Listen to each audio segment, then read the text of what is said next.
Hey, what's up, y'all? This is Lewis Speaks 2024, and today I want to talk to you all about the challenges of being a servant of God. You know, being a servant of God and serving God is hard.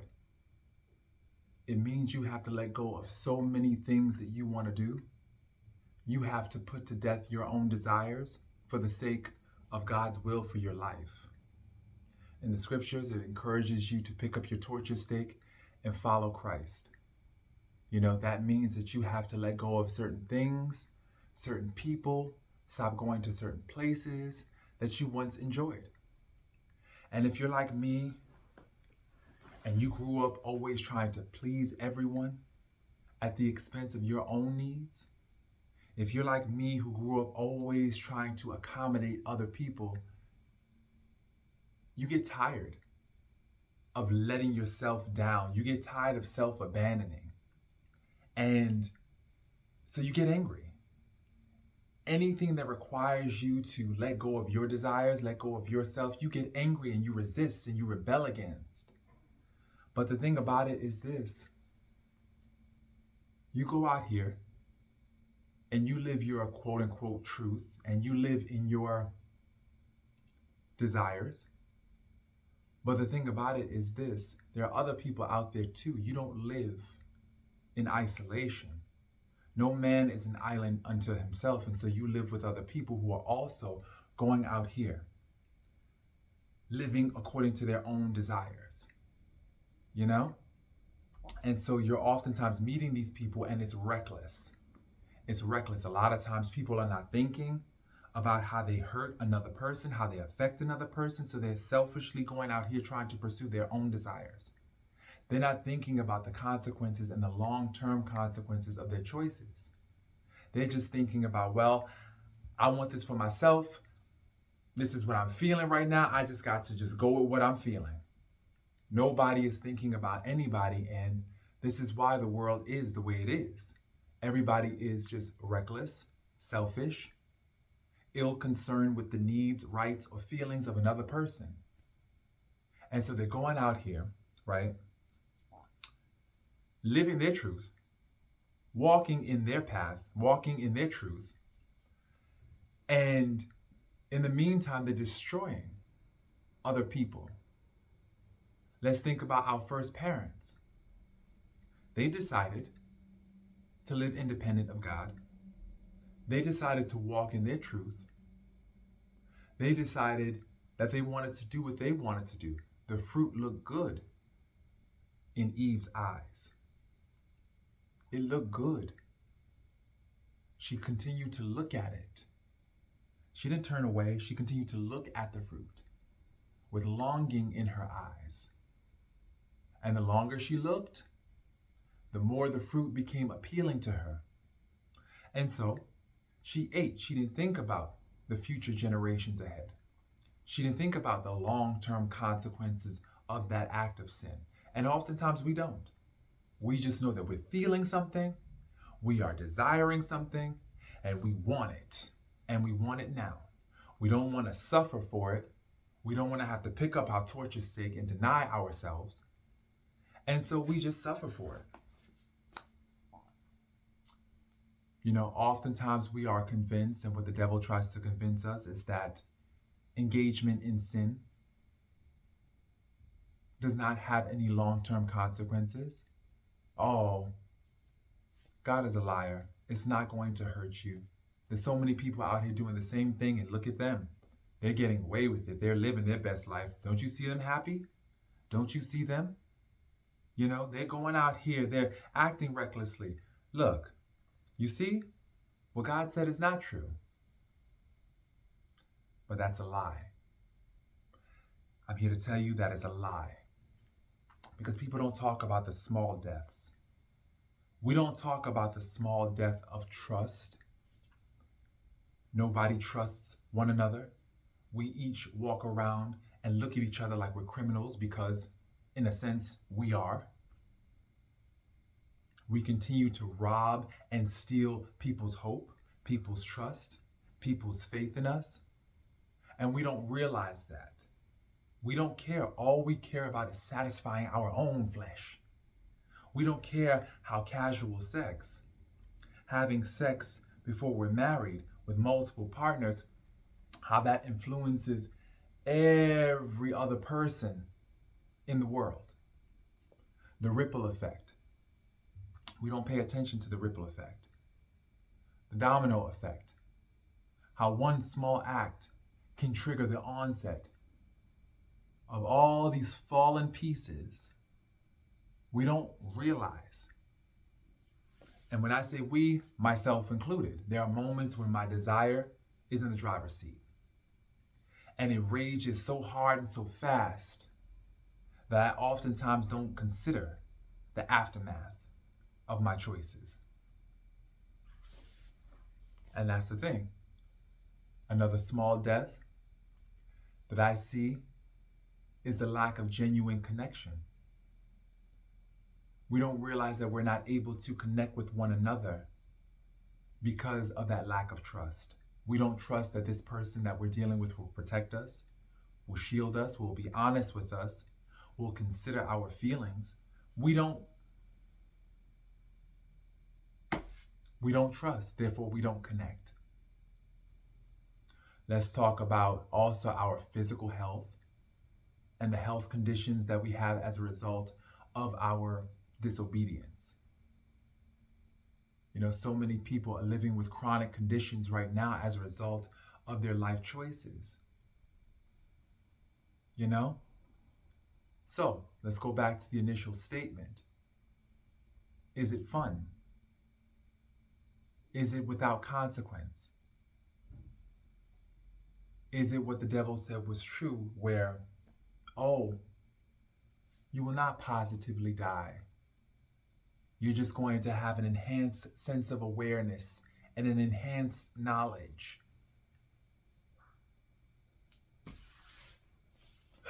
That's a lie. And speaking from personal experience, you know, basically just having dealt in so many spaces, having been involved in so many different things, there is a death that occurs. You know, you now don't look at people the same. Women don't look at men the same. Men don't look at women the same. Men don't look at men the same. Women don't look at women the same. You know, it's the death of our faith and our trust. And I think that, quite frankly, that's the plan. If you murder somebody's faith, you murder their hope. And if they have no hope, then they'll act recklessly. You know, that's the cycle. First, you murder their faith. If you murder and undermine their faith, then you kill off their hope. And when a person has no hope, they feel free to do any and everything. And don't we see that out there in the world today? Don't we see that out there in the world today? People feel free to do any and everything to you because they feel that there's no real consequence. And that's the reality. You know, and truth be told, as a Christian, as a person that's trying their best to live according to Bible standards, it is hard. It is hard when you live in a crooked and twisted generation. When you live in a moralless, soulless, just lawless world. It's hard because not only do you have to fight the systems out there, you have to also fight the system within you, the system that has found its way within you. Like I mentioned before, no man is an island unto himself. We are all affected by the world. In the scriptures, it compares the world to air in which we breathe it in, and it's hard not to breathe. We have to breathe. We have to breathe. And so it's hard not to breathe in the toxicity of this world. It's hard. Every day we have to get inoculated with biblical truth. Every day we need the medicine of the Bible, the medicine of the scriptures, every single day, because without it, we run the risk of adopting some really, really twisted views. Our mind can be distorted by distraction. And that's the reality. And that is the enemy's goal, to distract us so much and to kill off our faith so that way we have no hope and we just throw caution to the wind and we just do whatever we feel. You know? That's the mentality of this world. Do it till you're satisfied. Whatever it is. You know? Anything goes. Anything goes. You only live once. You only get one go around. These are the messages that we are being fed. And a lot of these messages are lies. They're lies. No, you don't only live once. There is a hope. There is an earthly hope for a paradise. When you read the scriptures in Revelation, there's an earthly hope. But this world wants to try to convince you that there's no hope.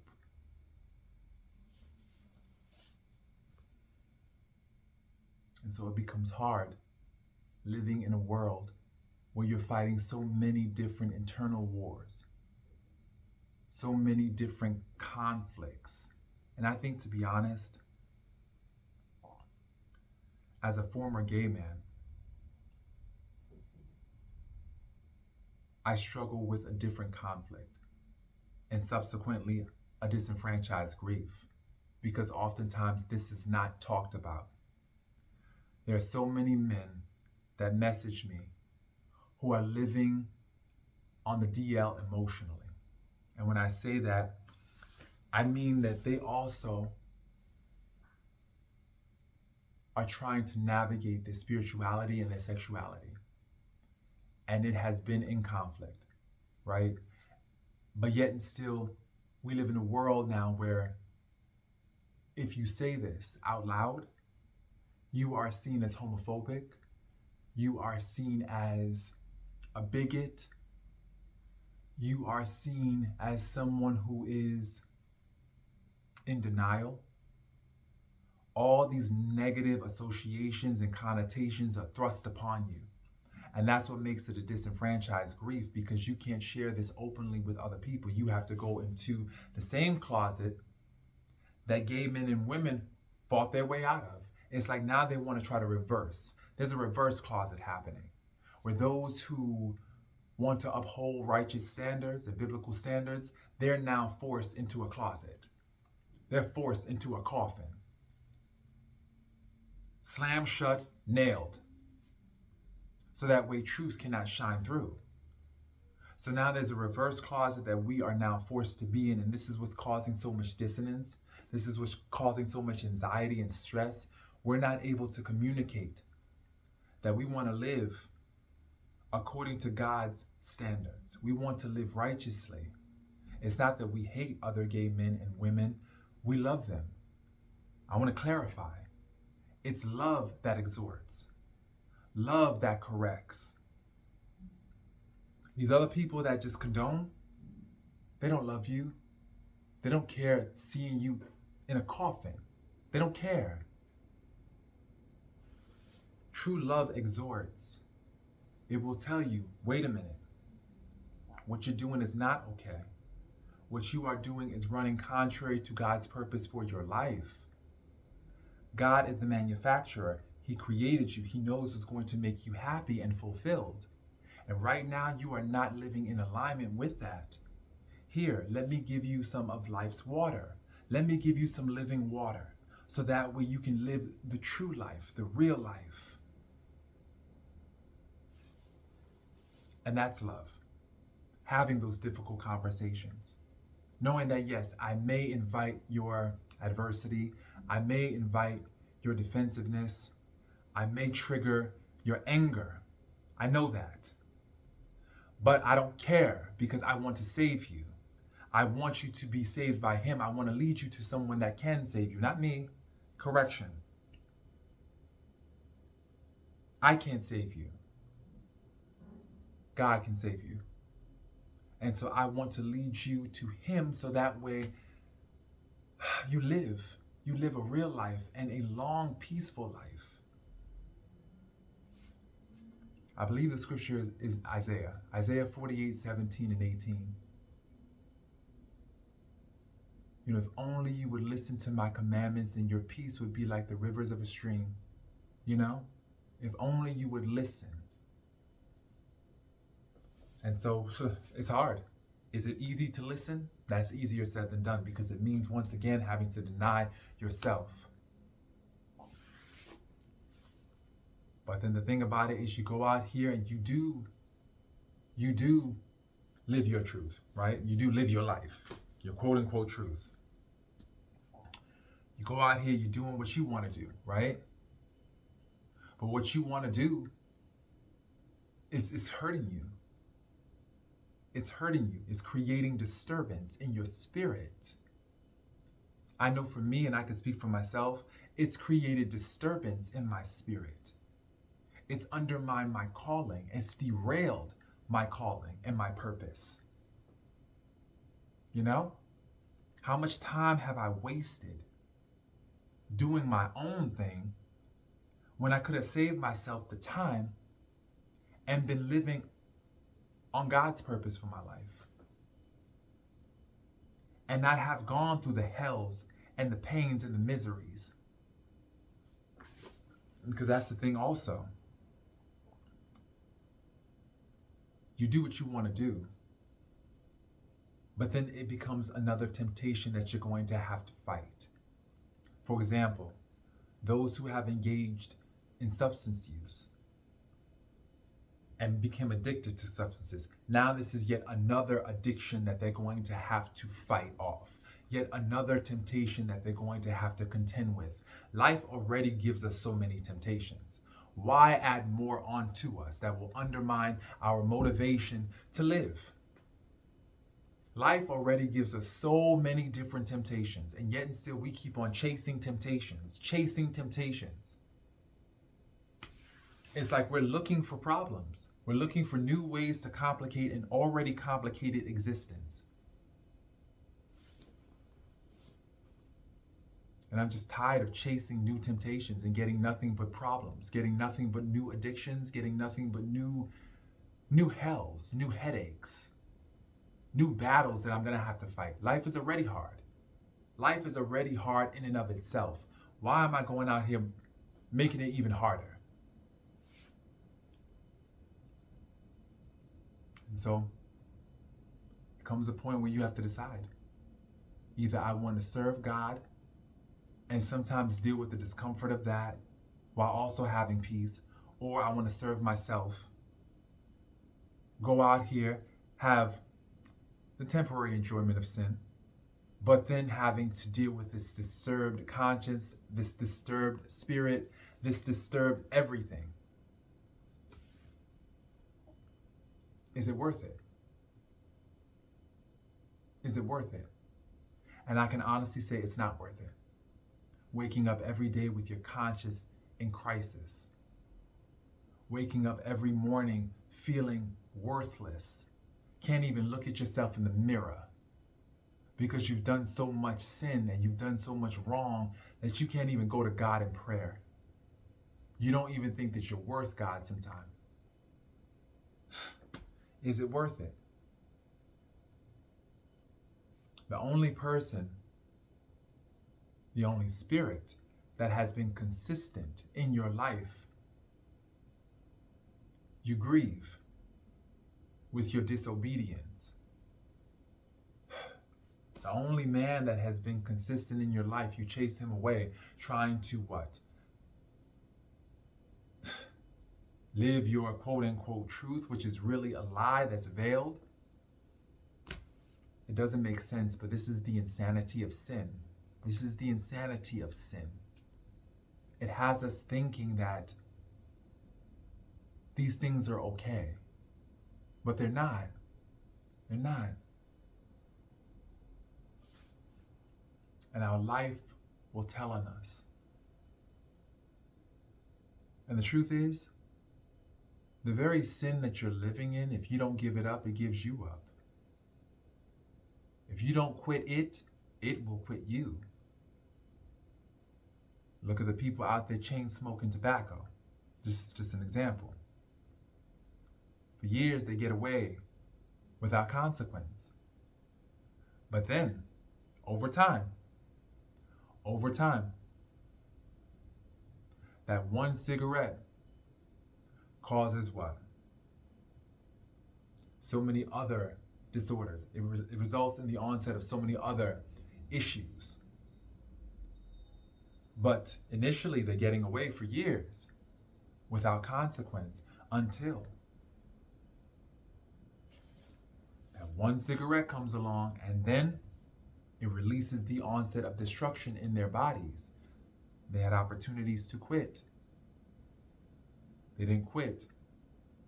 So eventually the cigarettes quit them, either by way of some chronic condition or by way of death. I say to you, quit it before it quits you, because it will always quit you. It will always quit you. Be the first to leave it before it leaves you. So I hope this video was helpful. And for those who are on their journeys, trying their best to be a servant of God, I know it's not easy. I know this is one of the hardest undertakings you will ever commit to. But the thing about it is, it's worth the commitment in the end. When you think about the end game and you think about the hope that is in store for you, you start to realize that it's worth it. It's worth the sacrifice. It's worth the investment. It's worth letting go of all the distractions out there, because there are so many. And they're beautiful, and they are elegant, and they are luxurious distractions. And they just speak to every part of your spirit and your desires. But in the end, they lead to your undoing.